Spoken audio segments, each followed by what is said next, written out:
The Urantia book, Section 3, The History of Urantia, paper 118, the last paper of this entire section 3, because paper 119 is already published, is already uploaded, which is all about the bestowals of Christ Michael. This audio video is already uploaded. So paper 118 is the last paper of this section 3, and with this said, we have come finally to the end of section 3. And so I only have to do 36 chapters of section 4, and then the entire Urantia book is being uploaded in audio video presentations on the Most High Teaches to You YouTube channel, as well as the backup channel Welcome to Urantia. And if you hear a lot of background noises, I have kitties from almost 8 months young, and they are playing. Alright, paper 118, Supreme and Ultimate, Time and Space. Concerning the several natures of deity, it may be said, 1. The Father is self-existent self. And 2. The Son is coexistent self, which is the eternal Son. 3. The Spirit is conjoint-existent self. 4. The Supreme is evolutionary-experiential self. 5. The Sevenfold is self-distributive divinity. And 6. The ultimate is transcendental-experiential self. And 7. The absolute is existential-experiential self. And this whole paper 118 is in actuality a rehearsal from everything spoken of in section 1 and in section 2 and in the former papers before paper 118, which is 117, 116, 115 and 114, as well as 113.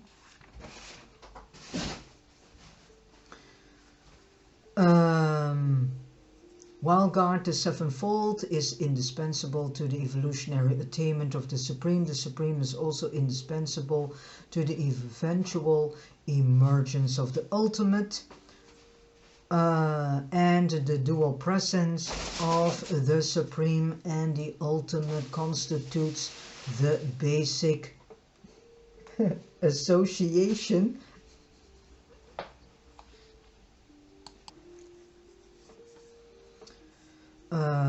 and the dual presence of the Supreme and the ultimate constitutes the basic association of subabsolute and derived deity, for they are interdependently complemental in the attainment of destiny. Together they constitute the experiential bridge linking the beginnings and the completions of all creative growth in the master universe. Creative growth is unending but ever satisfying, endless in extent but always punctuated by those personality satisfying moments of transient goal attainment which serve so effectively as the mobilization preludes to new adventures in cosmic growth, universal exploration and deity attainment. While the domain of mathematics is beset with qualitative limitations, it does provide the finite mind with a conceptual basis of contemplating infinity. There is no quantitative limitation to numbers, even in the comprehension of the finite mind. No matter how large the number conceived, you can always emphasize one more being added, and also you can comprehend that that is short of infinity, for no matter how many times you repeat this addition to number, still always one more can be added.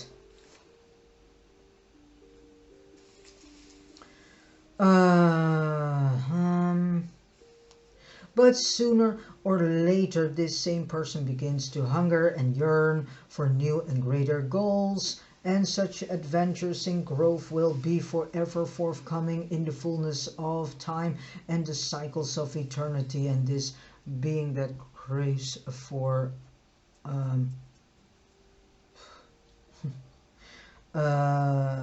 new and greater goals is the evolutionary mortals.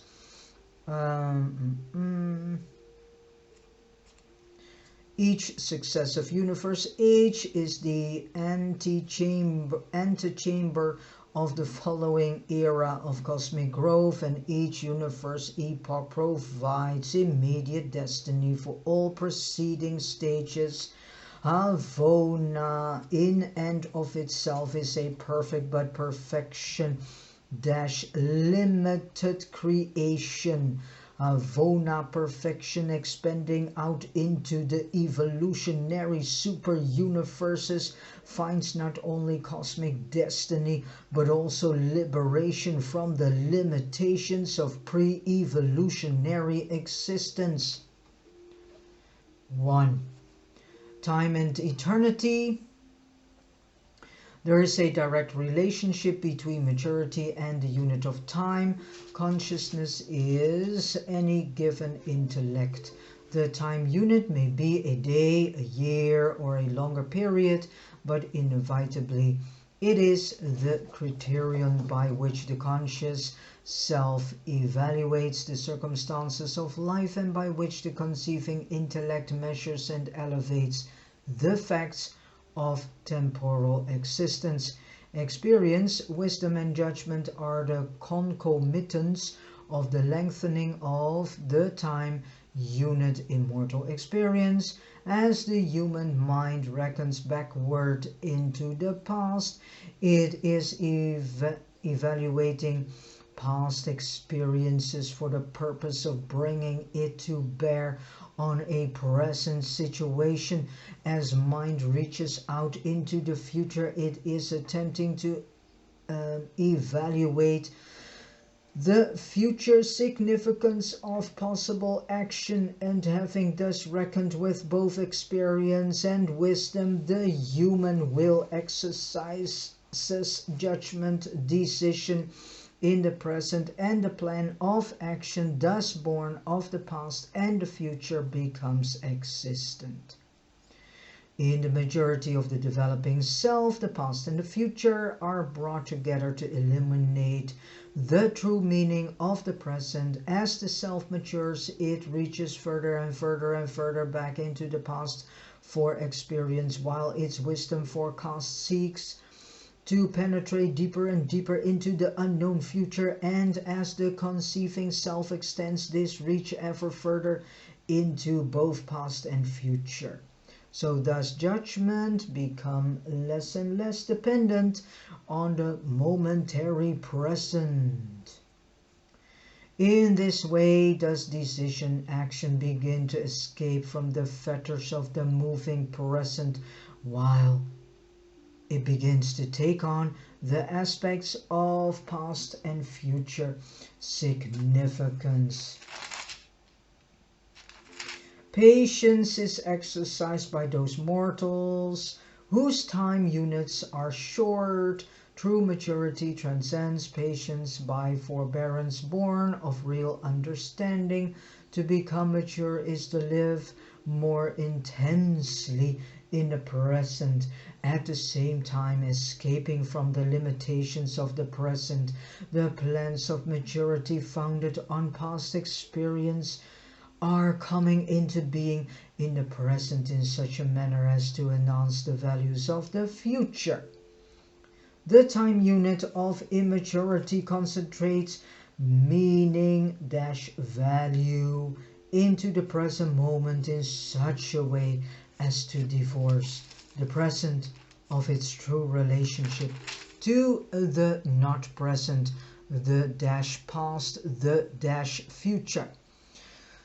The time unit of maturity is proportionate so to reveal the coordinate relationship of past, present, future, that the self begins to gain insight into the wholeness of events, begins to view the landscape of time from the panoramic perspective of broadened horizons, begins, perhaps, to suspect the non-beginning, non-ending, eternal continuum, the fragments of which are called time.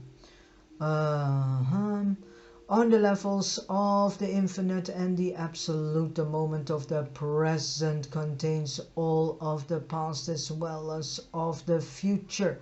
I am signifies also I was and I will be. And this represents our best concept of eternity and the eternal. On the absolute and eternal level, potential reality is just as meaningful as actual reality is. Only on the finite level and to time-bound creatures does there appear to be such a vast difference. To God as absolute, an ascending mortal who has made the eternal decision is already a paradise finaliter. But the Universal Father, through the indwelling thought adjuster, is not thus limited in awareness, but can also know of and participate in every temporal struggle with the problems of creature ascent from the animal-like to the godlike levels of existence. To omnipresence and ubiquity. The ubiquity of deity must not be confused with the ultimacy of the divine omnipresence. It is volitional with the Universal Father that the Supreme, the Ultimate, and the Absolute should compensate, coordinate, and unify his time-space ubiquity and his time-space transcendent omnipresence with his timeless and spaceless universal and absolute presence. And you should remember that while deity, ubiquity, may be so often space associated, it is not necessarily time conditioned.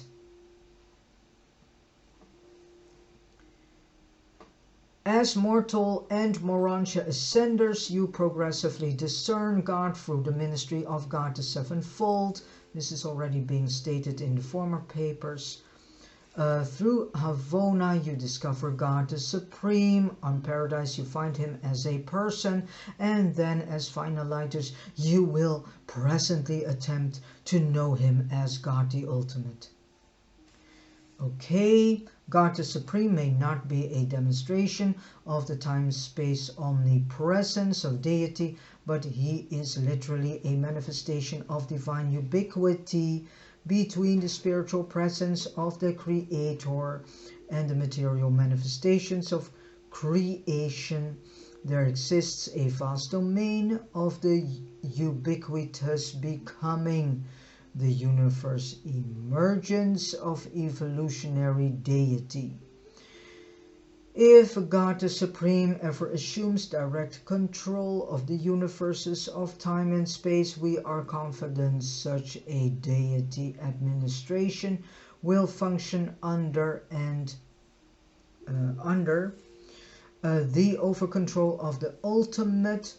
In such an event, God the Ultimate would begin to become manifest to the universes of time as the transcendental Almighty, the omnipotent, exercising the over-control of super-time and transcended space concerning the administrative functions of the Almighty Supreme. So the mortal mind may ask, even as we do if the evolution of God, the supreme to administrative authority in the grand universe, is attended by augmented manifestations of God the ultimate.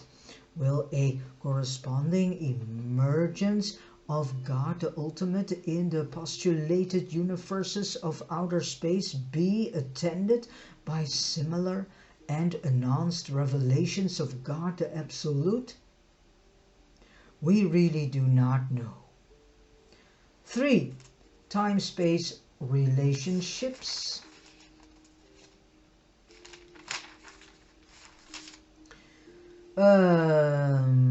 Things are time conditioned, but truth is timeless. The more truth you know, the more truth you are. The more of the past you can understand, and of the future you can comprehend. Truth is inconceivable, forever exempt from all transient vicissitudes, albeit never dead and formal, always vibrant and adaptable, radiantly alive. But when truth becomes linked with fact, then both time and space condition is when truth becomes linked with fact, then both time and space condition its meanings and correlate its values. Such realities of truth, whether to fact, become concepts and are accordingly related to the domain of relative cosmic realities. The linking of the absolute and eternal truth of the Creator with the fractional experience of the finite and temporal creature eventuates a new and emerging value of the Supreme. The concept of the Supreme is essential to the coordination of the divine and unchanging overworld with the finite and ever-changing underworld. Space comes the nearest of all non-absolute things to being absolute. Space is apparently absolute ultimate. The real difficulty we have in understanding space on the material level is due to the fact that while material bodies exist in space, space also exists in these same material bodies. While there is much about space that is absolute, that does not mean that space is absolute. It may help to an understanding of space relationships if you would conjecture that, relatively speaking, space is after all a property of all material bodies. Hence, when a body moves through space,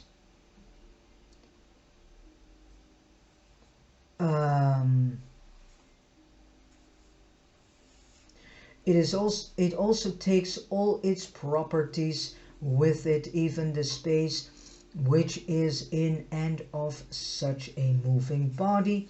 All patterns of reality occupy space on the material levels, but spirit patterns only exist in the relationship to space. They do not occupy or displace space, neither do they contain it. But to us, the master riddle of space pertains to the pattern of an idea. When we enter the mind domain, we encounter many a puzzle. Does the pattern, the reality of an idea, occupy space? We really do not know. Albeit we are sure that an idea pattern does not contain space. But it would hardly be safe to postulate that the immaterial is always non-spational. 4. Primary and secondary causation. Many of the theologic difficulties and metaphysical dilemmas of mortal men are due to man's mislocation of deity, personality, and consequent assignment of infinite and absolute attributes to subordinate divinity and to evolutionary deity, because the human brain still cannot understand the whole concept of Trinity. And so they cannot understand deity and so on. They still are struggling with it, although we are living in 2025. You must not forget that while there is indeed a true first cause, there are also a host of coordinate and subordinate causes, but both associate and secondary causes. The vital distinction between first causes and second causes is that first causes produce original effects which are free from inheritance of any factor derived from any antecedent causation. Secondary causes yield effects which invariably exhibit inheritance from other and preceding causation. The purely static potentials inherent in the unqualified absolute are reactive to those causations of the deity absolute which are produced by the actions of the Paradise Trinity in the presence of the universal absolute. These causative, impregnated, static potentials forthwith become active and responsive to the influence of certain transcendental agencies whose actions result in the transmutation of these activated potentials to the status of true universe possibilities for development, actualized capacities for growth. It is upon such matured potentials that the creators and controllers of the grand universe enact the never-ending drama of cosmic evolution. Causation, disregarding existentials, is threefold in its basic constitution as it operates in this universe age and concerning the finite level of the 7 super-universes. It may be conceived as follows. 1. Activation of static potentials, the establishment of destiny in the universal absolute by the actions of the deity absolute, operating in and upon the unqualified absolute and in consequence of the volitional mandates of the Paradise Trinity. And then 2. Eventuation of universe capacities. This involves the transformation of undifferentiated potentials into segregated and defined plans. This is the act of the ultimacy of deity and of the manifold agencies of the transcendental level. Such acts are in perfect anticipation of the future needs of the entire master universe. It is in connection with the segregation of potentials that the architects of the master universe exists as the veritable embodiments of the deity concept of the universes. Their plans appear to the ultimately space limited in extent by the concept periphery of the master universe, but as plans they are not otherwise conditioned by time or space. And then 3, the creation and evolution of universe actuals. It is upon a cosmos impregnated by the capacity producing presence of the ultimacy of deity that the supreme creators operate to effect the time transmutations of matured potentials into experiential actuals. Within the master universe, all actualization of potential reality is limited by ultimate capacity for development and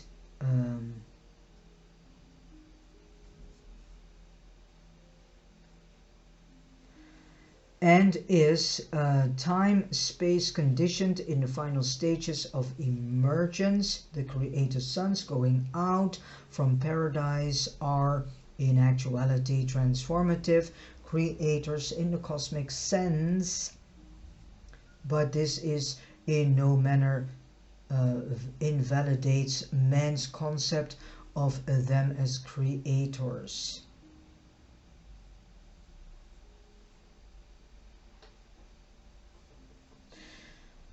From the finite viewpoint, they certainly can and do create. Point 5. Omnipotence and compossibility.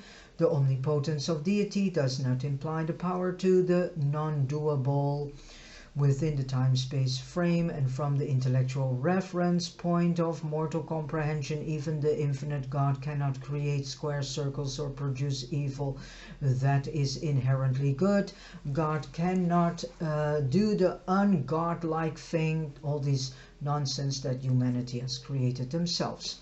Such a contradiction of philosophic terms is the equivalent of non-entity and implies that nothing is thus created. A personality trait cannot at the same time be godlike and ungodlike. No, because ungodlike, that is a creation of man's understanding of God. And so man has hung up human-like features to God, and that is what you read in the entire Old Testament.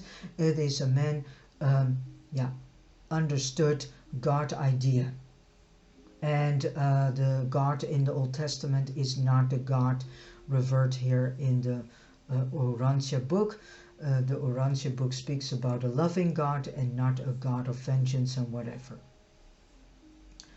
Compossibility is innate in divine power, and all of this is derived from the fact that omnipotence not only creates things with a nature but also gives origin to the nature of all things and beings.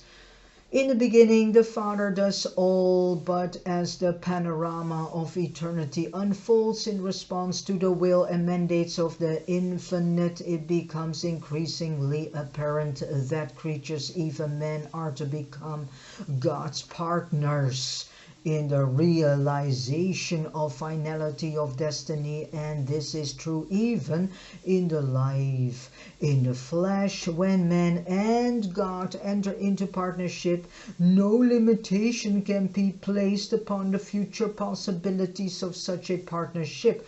When man realizes that the universal Father is his partner in eternal progression, when he fuses with the indwelling Father presence, he has in spirit broken the fetters of time and has already entered upon the progressions of eternity in the quest for the universal Father. Mortal consciousness proceeds from the fact to the meaning and then to the value. Creator consciousness proceeds from the thought value through the word meaning to the fact of action.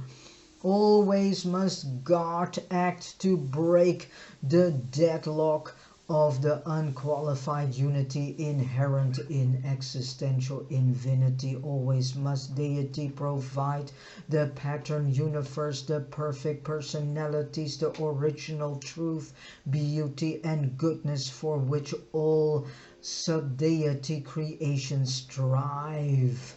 Always must God first find man, then man, that man may later find God. Always must there be a universal Father before there can ever be universal sonship and consequent universal brotherhood. Alright, point 6, omnipotence and omnificence.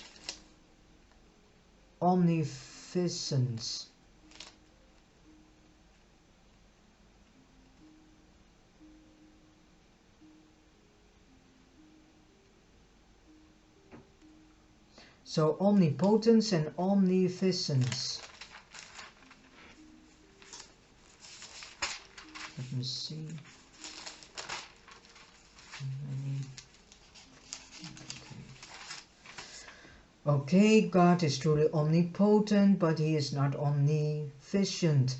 He does not personally do all that is done. Omnipotence embraces the power potential of the Almighty Supreme and the Supreme Being, but the volitional acts of God, the Supreme, are not the personal doings of God, the Infinite, the Advocate, the omniscience of primal deity would be equal to disenfranchising well nigh 1,000,000 creator sons of paradise, not to mention the innumerable hosts of various other orders of conquering creative assistants. There is but one unceased cause in the whole universe. All other causes are derivatives of this one first great source and center, and none of this philosophy does any violence to the free willness of the myriads of the children of deity scattered throughout an entire vast universe. Okay.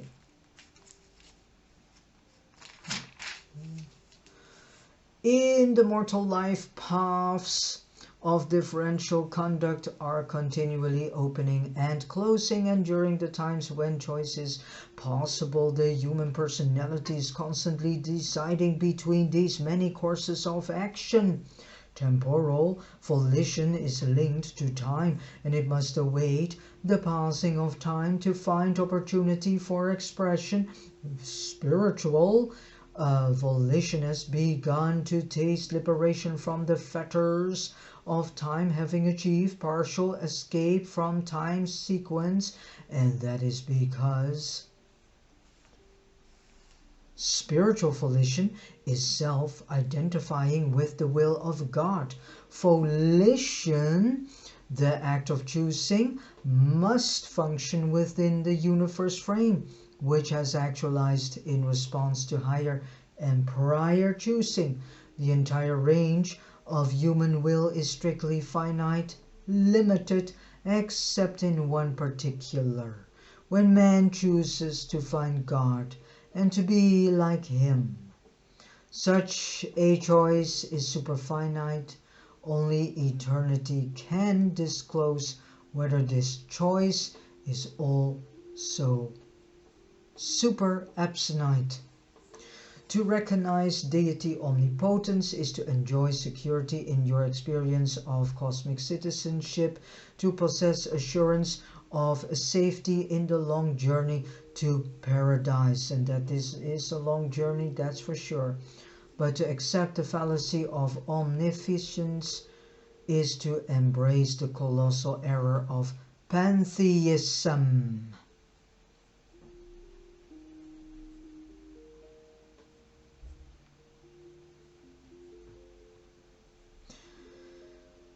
Point 7. Omniscience and predestination. The function of creator will and creature will in the grand universe operates within the limits and in accordance with the possibilities established by the master architects. This foreordination of these maximum limits does not, however, in the least abridge the sovereignty of creature will within the boundaries. Within these boundaries.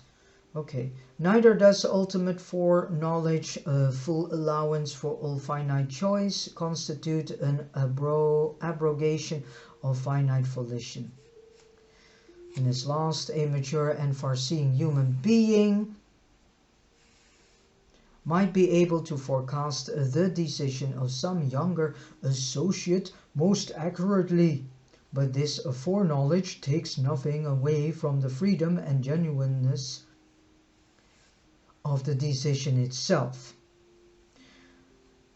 The gods have wisely limited the range of the action of immature will, but it is true will nonetheless within these divine limits. Even the supreme correlation of all past, present and future choice does not invalidate the authenticity of such choosings. It rather indicates the foreordained trend of the cosmos and suggests foreknowledge of those volitional beings who may or may not elect to become contributory parts of the experiential actualization of all reality. Error in finite choosing is time-bound and time-limited. It can exist only in time and within the evolving presence of the Supreme Being. Such mistaken choosing is time possible and indicates, besides the incompleteness of the Supreme, that certain range of choice with which immature creatures must be endowed in order to enjoy universe progression by making free will contact with reality. The bestowal of life renders material energy systems capable of self-perpetuation, self-propagation, and self-adaptation. The bestowal of personality imparts to living organisms the further prerogatives of self-determination, self-evolution, and self-identification with a fusion of spirit of deity.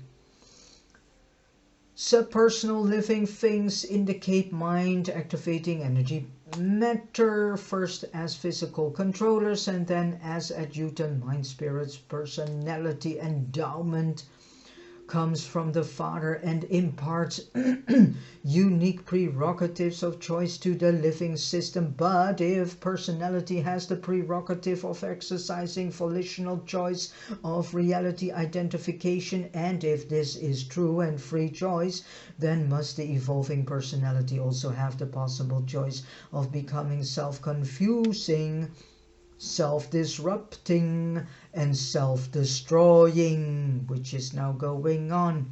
And this is all based on free will, because humanity probably has chosen to experience what it means to go onto the path of self-destroying.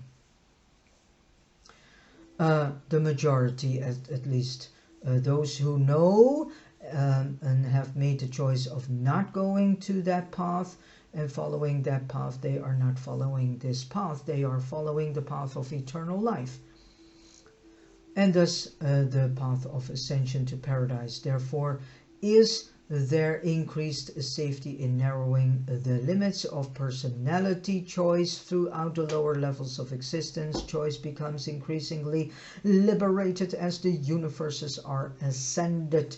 Choices eventually approximates divine freedom when the ascending personality achieves divinity of status, supremacy of consecration to the purposes of the universe, completion of cosmic wisdom, attainment, and finality of creature identification with the will and the way of God. Point 8, control and over-control. Actually, we already have spoken about all this. Keep it short. In the time-space creations, free will is hedged about with restraints, with limitations. Material life evolution is first mechanical, then mind-activated, and after the bestowal of personality, it may become spirit-directed. Organic evolution on the inhabited worlds is physically limited by the potentials of the original physical life implantations of the life carriers. The spirit liberates, and the mechanism limits the function of will. Imperfect choice uncontrolled by mechanism, unidentified with spirit, is dangerous and unstable. Well, better said, what this is actually saying is if you do things without a spiritual component added to it, then you get this balance. And this is exactly what is going on Earth, because the majority of policymakers and so on are not God-connected people and do not have God added into their decision making. So what do we get? We get the disbalanced life on Earth. Mechanical dominance ensures stability at the expenses of progress. Spirit alliance liberates choice from the physical level and at the same time assures the divine stability produced by augmented universe, insight and increased cosmic comprehension. The slowness of evolution of human cultural progress testifies to the effectiveness of that break, material inertia, which so efficiently operates to retard dangerous velocities of progress. Well, you hardly can speak of progression on this planet, because if we look really good, then we are actually in a decline. Thus time itself cushion and distribute the otherwise lethal results of premature escape from the next encompassing barriers to human action. For when culture advances over fast, when material achievement outruns the evolution of worship-wisdom, then does civilization contain within itself the seeds of retrogression, and unless buttressed by the swift augmentation of experiential wisdom, well, such human societies will recede from high but premature levels of attainment and the, between quotation marks, dark ages of the interregnum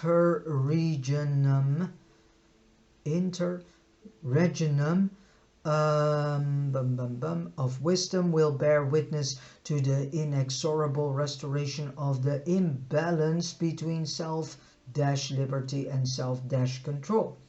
The iniquity of Caligastia was the bypassing of the time governor of progressive human liberation, the gratuitous destruction of restraining barriers which the mortal minds of those times had not experientially overridden. As man shakes off the shackles of fear, as he bridges continents and oceans with his machines, generations and centuries with his records, he must substitute for each transcended restraint a new and voluntarily assumed restraint in accordance with the moral dictates of expanding human wisdom. These self-imposed restraints are at once the most powerful and the most tenuous of all the factors of human civilization, concepts of justice and ideals of brotherhood.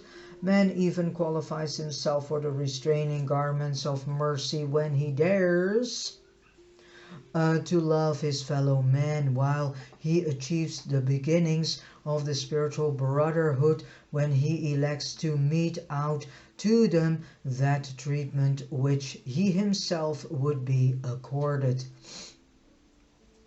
Even that treatment which he conceives that God would accord them. Point 9. Universe mechanisms. 10.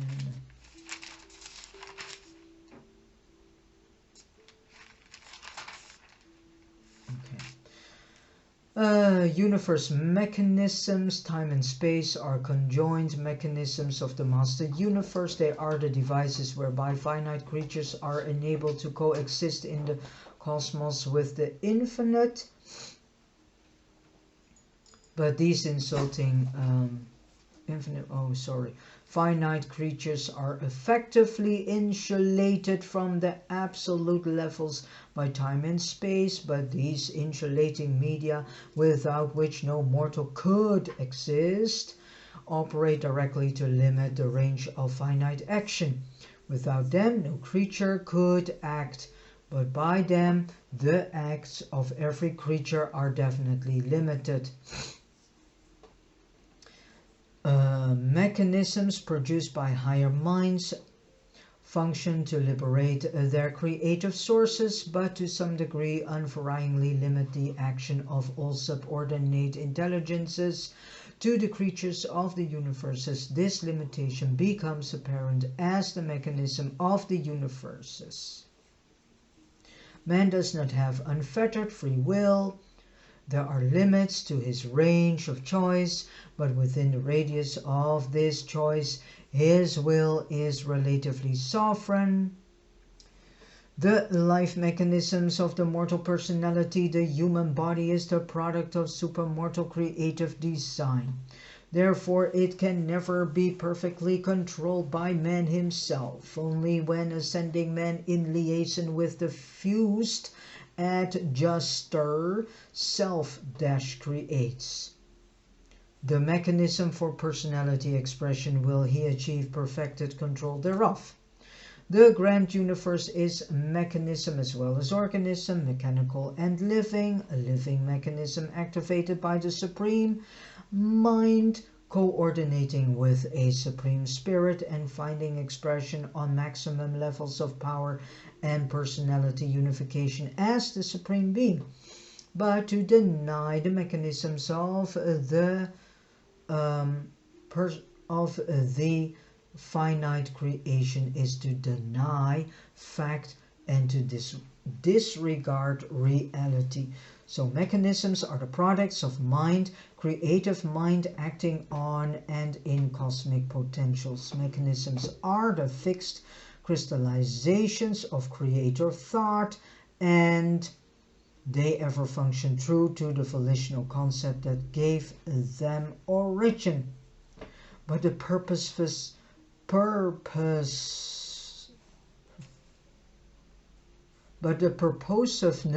of any mechanism in its origin, not in its function. These mechanisms should not be thought of as limiting the action of deity.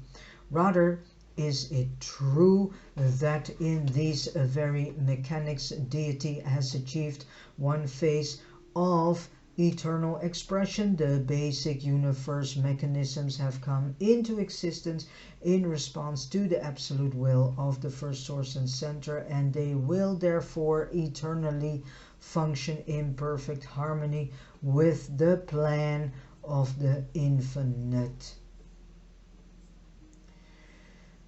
They are indeed the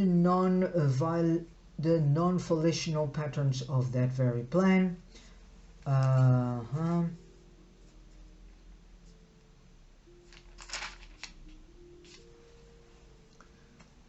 In the eternity of the past, the Father and the Son found union in the unity of the expression of the cosmic infinite, of the infinite spirit, I mean. If in the eternity of the future, the creator sons and the creative spirits of the local universes of time and space should attain creative union in the realms of outer space, what would their unity create as the combined expression of their divine natures? Well, we will see in future.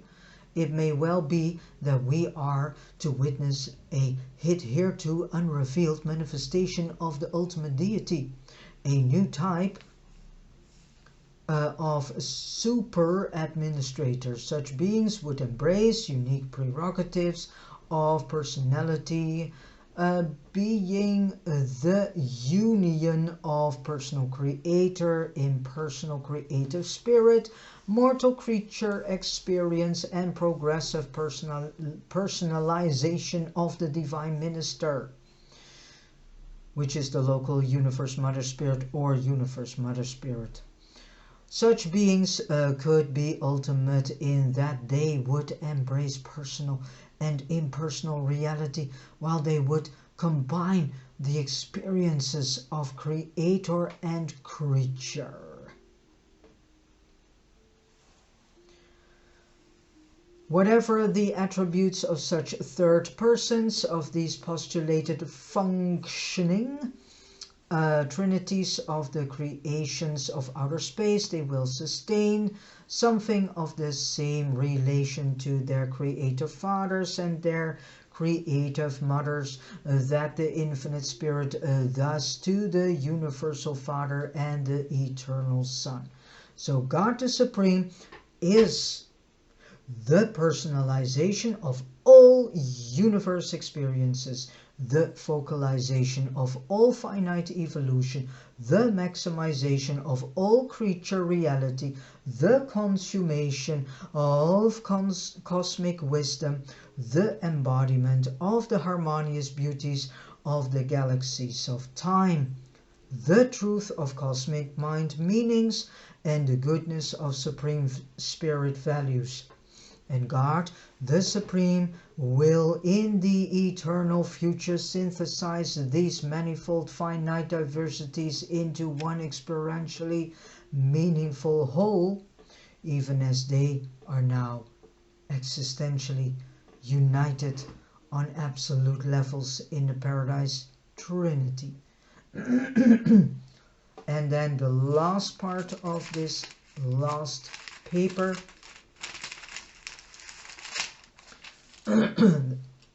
Okay, that's part 10, functions of providence. Okay, providence does not mean that God has decided all things for us and in advance. God loves us too much to do that. For that would be nothing short of cosmic tyranny, which we are in actually. But not in cosmic tyranny, we are in tyranny because the majority of humans do not understand what tyranny is. Man does have relative powers of choice, neither is the divine love that short-sighted affection which would pamper and spoil the children of man. So, Father, the God of all life and light has given us free will. We may experience life, we make choices, and 9 out of 10 we make bad choices instead of good choices.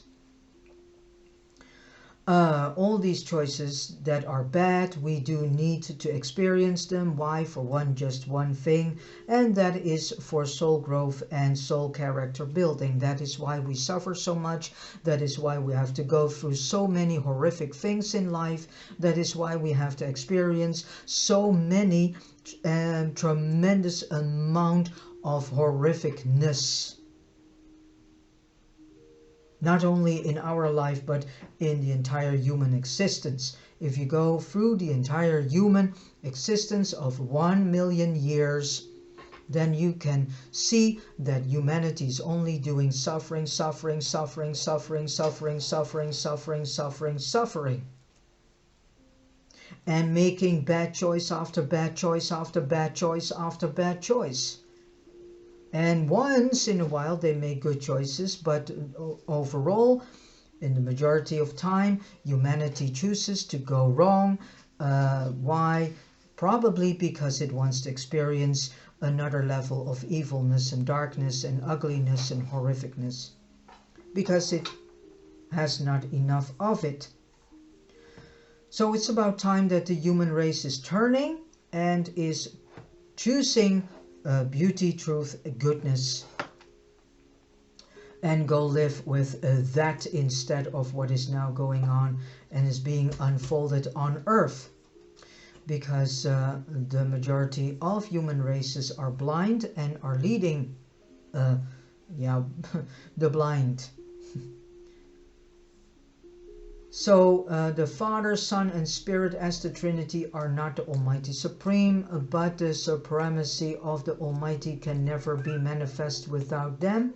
The growth of the Almighty is centered on the absolutes of actuality and predicted on the absoluteness of potentiality, but the functions of the Almighty Supreme are related to the functions of the Paradise Trinity.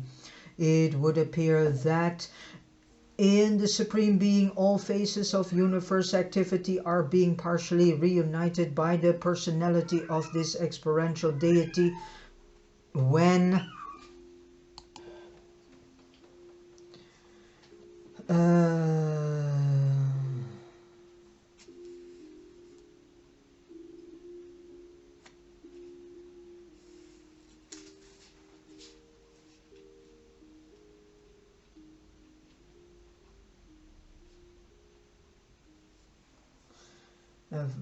it would appear that in the Supreme Being all phases of universe activity are being partially reunited by the personality of this experiential deity. So when therefore we desire to view the Trinity as one God, and if we limit this concept to the present known and organized grand universes, we discover that the evolving Supreme Being is the partial portraiture of the Paradise Trinity. And we further find that this Supreme Deity is evolving as the personality synthesis of finite matter, mind and spirit in the grand universe. The gods have attributes, but the Trinity has functions, and like the Trinity, providence is a function, the composite of the other than personal over control of the universe of universes, extending from the evolutionary levels of the sevenfold, synthesizing in the power of the Almighty on up through the transcendental realms of the ultimacy of Deity. God loves each creature as a child, and that love overshadows each creature throughout all time and eternity. Providence functions with regard to the total and deals with the functions of any creature as such function is related to the total. Providential intervention with regard to any being is indicative of the importance of the function of that being as concerns the evolutionary growth of some total. Such total may be the total race, the total nation, the total planet, or even a higher total. It is the importance of the function of the creature that occasions providential intervention, not the importance of the creature as a person. No, it never was about us, and it never shall be about us. We are nothing more than just an extension of God the Father. That's it. So if you are going to see yourselves as the extension of God the Father, as the celestials are, the mighty messengers are, the Melchizedeks are, the morning stars are, the evening stars are, the solitary messengers are, and so on, even the midwayers are, and the life carriers are, and every other celestial being is. All of us, we are nothing more than an extension of God Himself. And all these beings are nothing more than just a part of God, a spark of God, through which God is working out His, what I call His ultimate dream. Nevertheless, the Father as a person may at any time interpose a fatherly hand in the stream of cosmic events, all in accordance with the will of God Himself, and in consonance with the wisdom of God Himself, and as motivated by love of God Himself. But but what man calls providence is all too often the product of his own imagination, the fortuitous juxtaposition of the circumstances of chance. There is, however, a real and emerging providence in the finite realm of universe existence, a true and actualizing correlation of the energies of space, the motions of time, the thoughts of intellect, the ideals of character, the desires of spiritual natures, and purposive volitional acts of evolving personalities. The circumstances of the material realms find final finite integration in the interlocking presence of the supreme and the ultimate. Wow. Whole text. Much of what mortal would call good luck might really be bad luck, the smile of fortune that bestows unearned leisure and undeserved wealth may be the greatest of human afflictions, the apparent cruelty of a perverse fate that heaps tribulation upon some suffering mortal may in reality be the tempering fire that is transmuting the soft iron of immature personality into the tempered steel of real character. Alright, the love of the Father operates directly in the heart of the individual, independent of the actions or reactions of all other individuals. The relationship is personal - man and God. The impersonal presence of Deity, between brackets, Almighty Supreme and Paradise Trinity, manifests regard for the whole, not for the part. The providence of the overcontrol of supremacy becomes increasingly apparent as the successive parts of the universe progress in the attainment of finite destinies. As the systems, constellations, universe, planets, worlds, and superuniverses become settled in light and life, the Supreme increasingly emerges as the meaningful correlator of all that is transpiring, while the ultimate gradually emerges as the transcendental unifier of all things. In the beginnings on an evolutionary world, the natural occurrences of the material order and the personal desires of human beings often appear to be antagonistic. And this is exactly what we are in. Much that takes place on an evolving world is rather hard for mortal man to understand.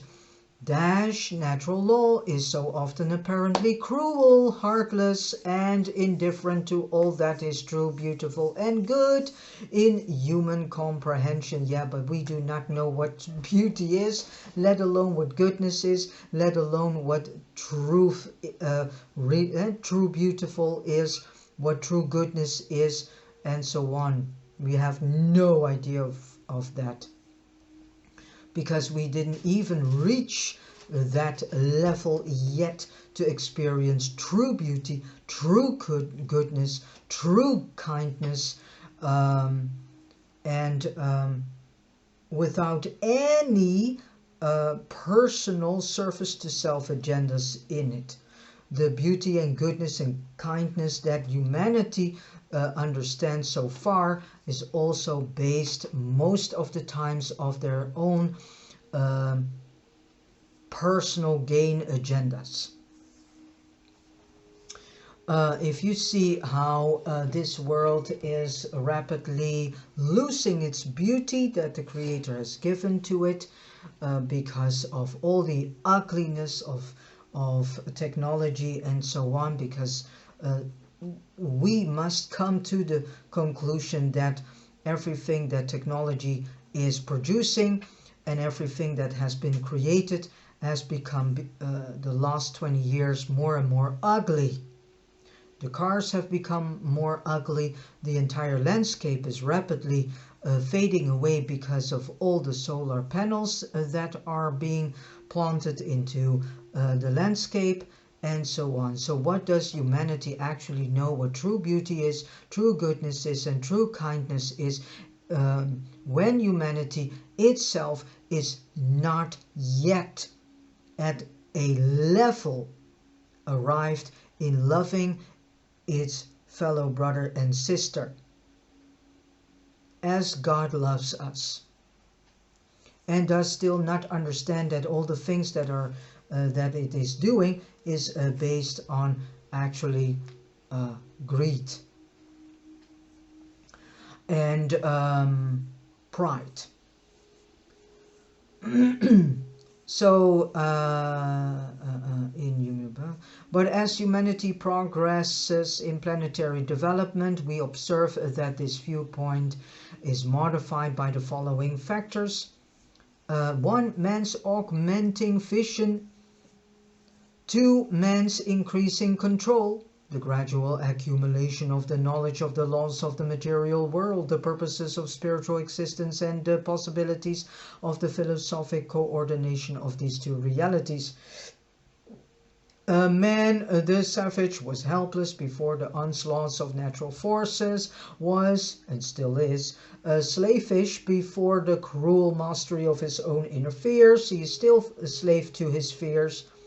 So, know that all that is now named is not really yet here on Urantia, but it is on other worlds.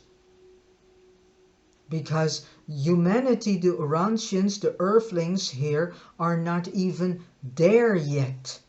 So the first part is man's augmenting vision, so his increased understanding of the world in which he lives. Man on Urantia does not understand the world he lives in. He thinks by taking one atom and undo that atom from all its things and splices that atom in trillion pieces that he knows life, that he knows the universe. No. So humanity on this earth is not even close in understanding the world he lives in. For the comprehension of the material facts of time, the meaningful ideas of thought, and the valuable ideals of spiritual insight. Well, spiritual insight, the majority of humanity does not even know how to read spiritual insights accurately, and in a way that suits not only his development, but also the development of others around him. Meaningful ideas of thought. Humanity on this world is not even able to understand thought. They try to understand, but they're not even on the level of truly understanding what thought is. They are still at the beginning of trying to understand things, but they do not yet understand. As other human races, whom are far more progressed in other worlds, do. Second, man increasing control.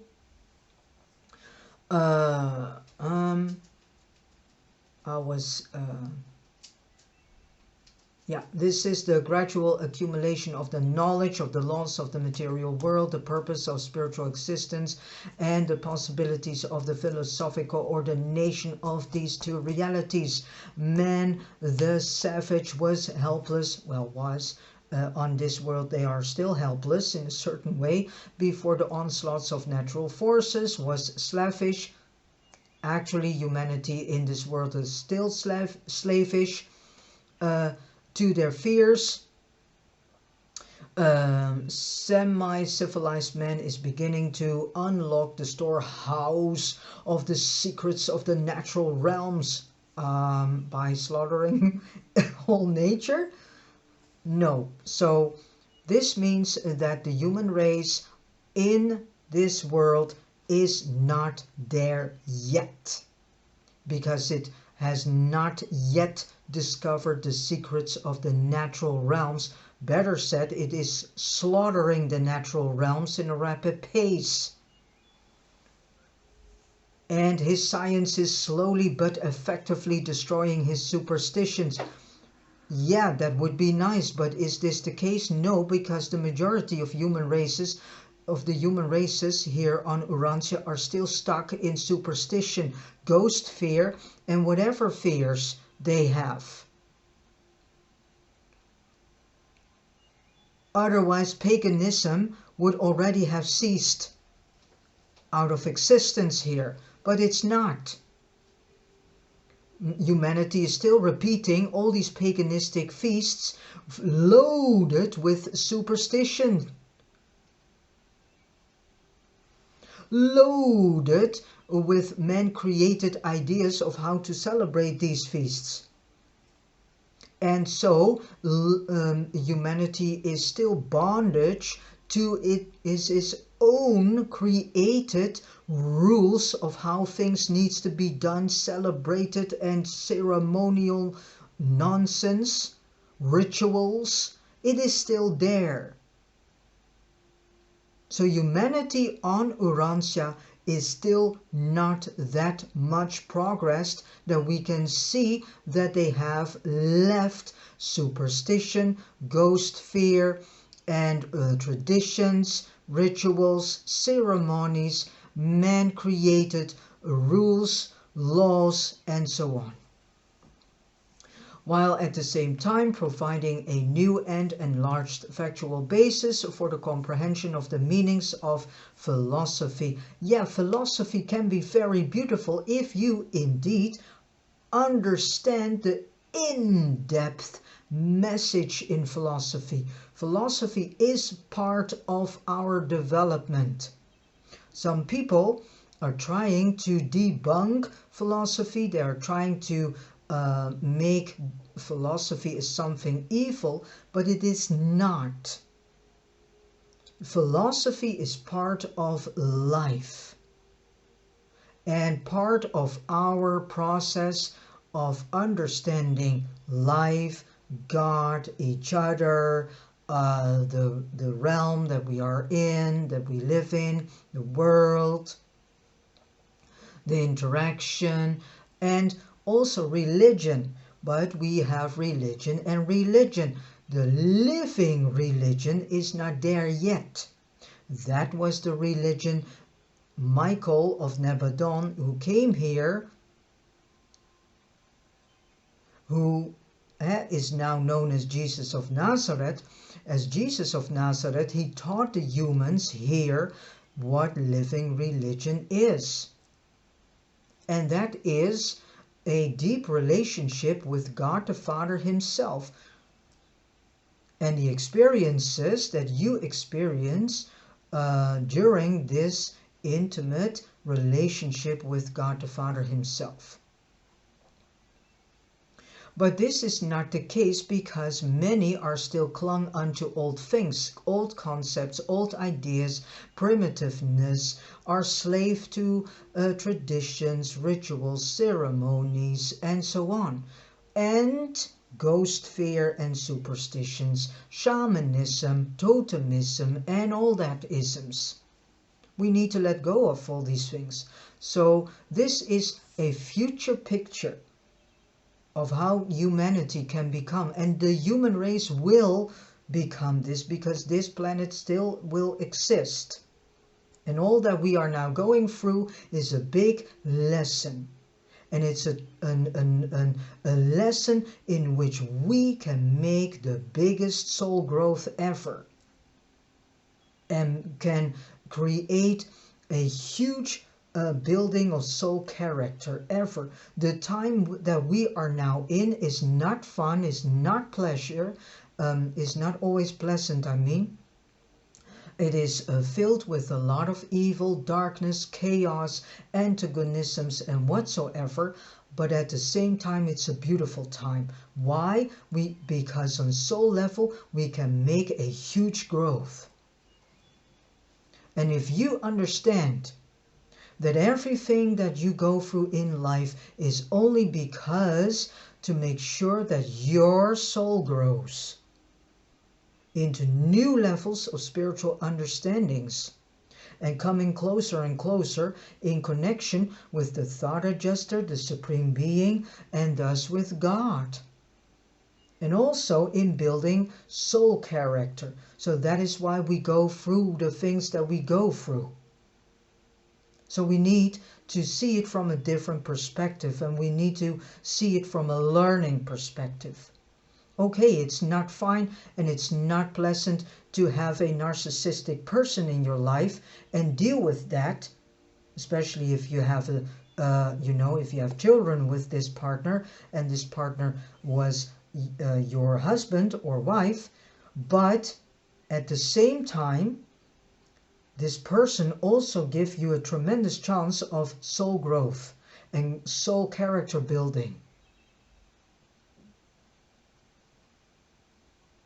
This is how we need to look at life. This is how we need to look at all the problems and strugglings that we face.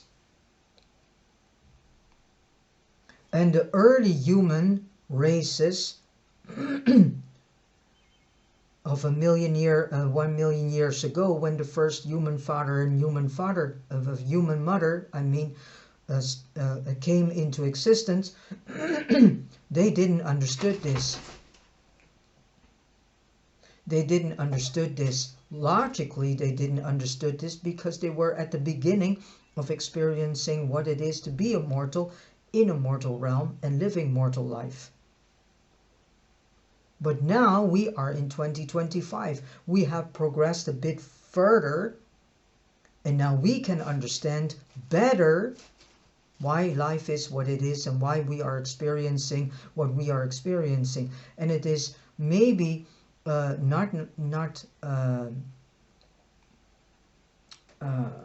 some it is difficult to understand that this all is planned. What we are experiencing is in the total plan of God. And how can we learn and grow if everything would be nice and peaceful? Because there are beings whom are born perfectly and who do never ever experience what we have experienced. And we are their archive in what it is to be a mortal and what it is to live a mortal life. And they need to learn from us. That is why God has created mortal beings and immortal beings, so celestials. What celestial beings are experiencing, that is something we cannot experience. And in that case, you can say one is filling in the other. We have the experience of what it is to live as a mortal in a mortal realm. And all these celestial beings, the mighty messengers, solitary messengers, the life carriers, the Melchizedeks, the morning stars, the evening stars, the ancients of days, the veranda decks, and so on. And not to forget, of course, all the paradise creator sons and the paradise all the paradise creator sons, and all these beings that have been created at once perfect, such as the Havona beings. They do not know what it is. They do not know what evil is. They do not know what darkness is. They do not know what depression is. They do not know what hunger is. They do not know what criminality is. But we do. So they learn from us and we learn from them. So actually, in actuality, you should be actually thankful. And I know it's sometimes very difficult. I myself also have difficulties once in a while to grasp this, better said my brain. And the flesh human part of me has sometimes difficulties to grasp all this, but as a matter of fact, we need and should be tremendously thankful for the fact that we are allowed to experience what it is to be a mortal and what it is to live a mortal life. In actuality, we should be so thankful to God that we may start on the lowest sport of the ladder of life.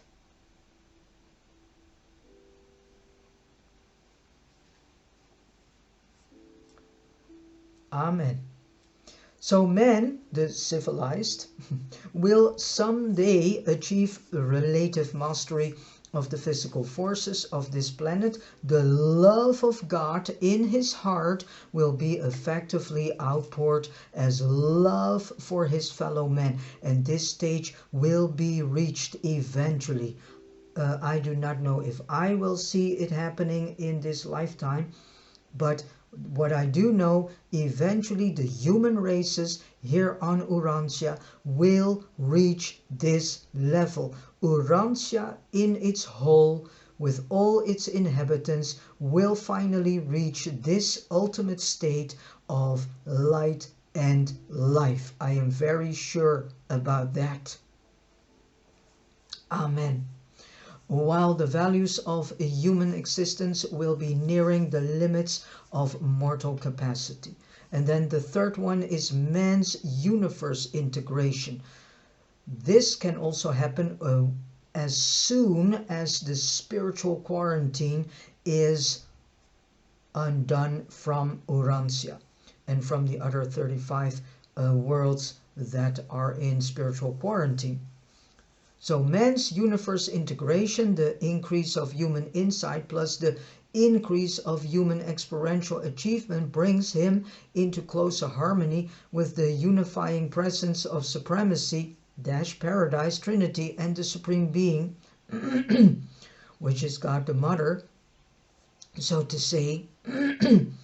And this is what establishes the And this is what establishes the sovereignty of the Supreme on the worlds long settled in light and life.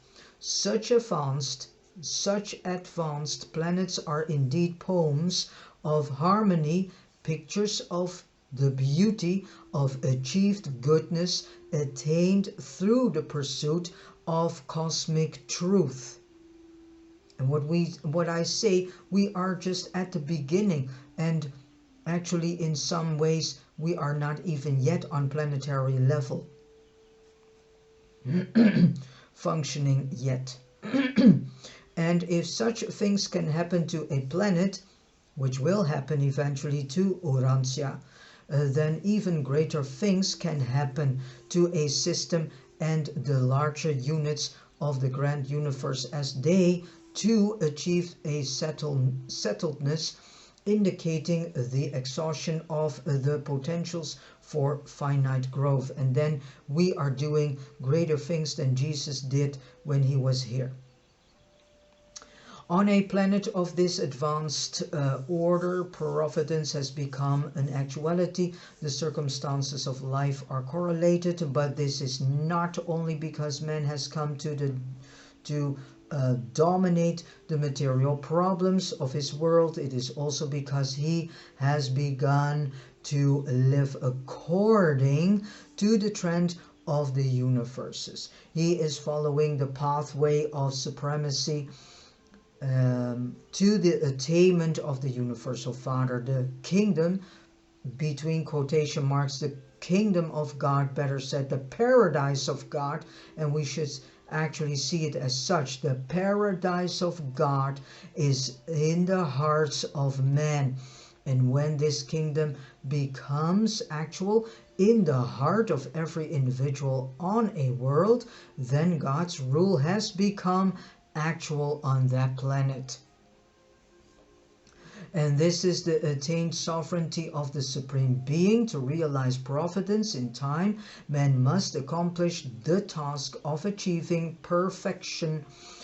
But man can even now foretaste this providence in its eternity, meaning as he ponders the universe fact that all things, be they good or evil, work together for the advancement of God-knowing mortals in their quest for the Father of all.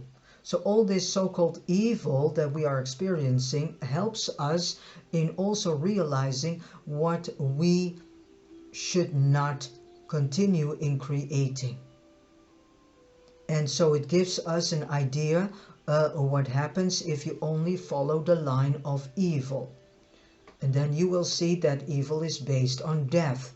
Do you want to live in a world that is based on death, or do you want to live in a world that is based on true beauty, goodness and kindness and truth? So that is why we see now so much evil and chaos and antagonism. This is because the human race also needs to wake up in what it truly wants and to make its decision.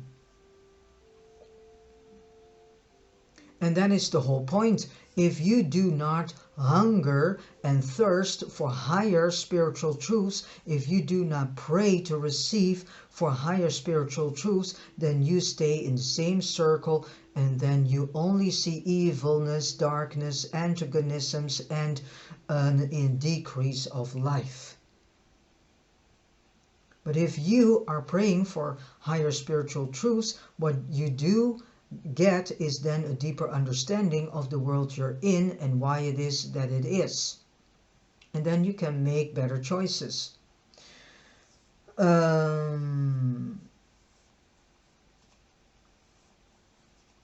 Together for the advancement of God-knowing mortals in their quest for the Father of all, providence becomes increasingly discernible as men reach upward from the material to the spiritual. The attainment of completed spiritual insight enables the ascending personality to detect harmony in what was theretofore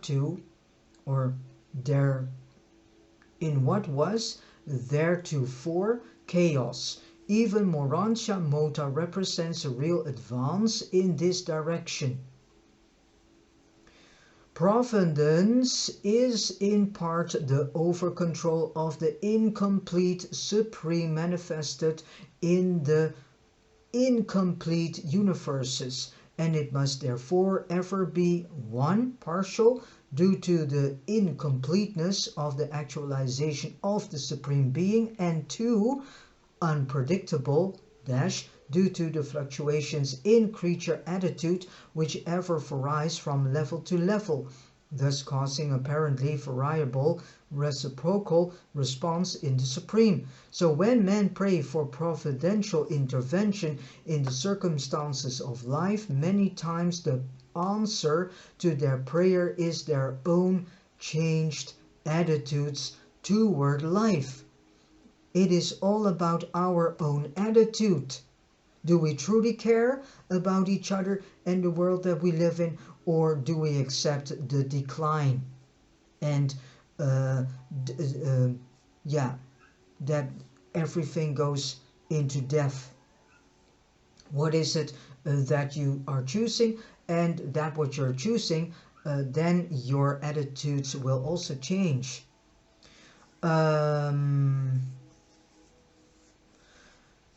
Toward life, but providence is not whimsical, neither is it fantastic nor magical. It is the slow and sure emergence of the mighty sovereign of the finite universes, whose majestic presence the evolving creatures occasionally detect in their universe progressions.